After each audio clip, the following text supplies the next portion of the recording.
观众朋友们，大家好，我是大飞哥，欢迎你来到大飞哥软件自习室。在这里，你可以学到最先进的软件操作技能，让你的学习办公变得 so easy。下面就跟随大飞哥的脚步，一起去学习吧。观众朋友们，大家好，我是大飞哥。今天呢，给咱们大家带来的是一款 WinRAR 拖入文件快速添加密码和注释的压缩工具。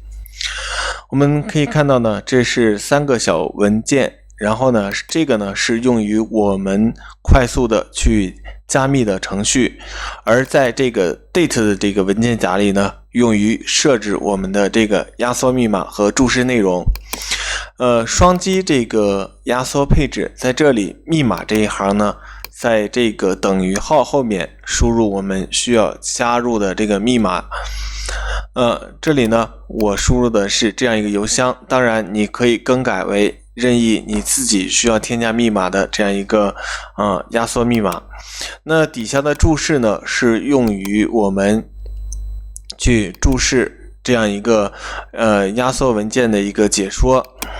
好，等我们把这2项进行配置完成之后，我们呢就可以拖动这样一个将我们这样需要添加压缩的文件呢，直接拖放到我们这样一个快速压缩的这个图标上面去，然后呢，软件就会帮我们自动去创建一个压缩包。我们也可以呢全部选择，然后添加。我们可以等待一下，一个一个来啊。只需要我拖到这个上面来，就添加了这样一个压缩包。我们来验证一下，而且这个压缩这里呢还注释了我们的这个密码等于多少啊，然后每一个呢都有。然后我们双击我们这个压缩包，我们可以看到呢，有这样的一个密码。这个密码是什么呢？这个输入的密码就是我们配置里的这个密码，而且也是我们这个后边的这个密码。我们在这里呢进行一个粘贴选择粘贴，就点击确定，就可以打开这个加密的这个文件夹了。而我们添加注释的内容呢，此时呢在这边也可以看到，对不对？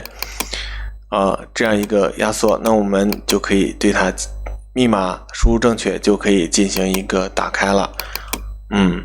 就是这样。如果你输入错误的话呢，我们是无法打开这样一个添加密码的这个文件那在这里呢也有一些其他的选项，包括帮助取消、确定。好，那就是这样一款快速的给我们这个文件呢创建压缩包并添加密码的软件。好，就给大家讲解到这里。有需要这款软件的同学们呢，扫一扫我们片尾的微信二维码，联系老师来获取软件。大飞哥软件自修室温馨提示您，别忘了联系老师手机号18603298215和加老师微信号 bestdesigners 获取软件哦。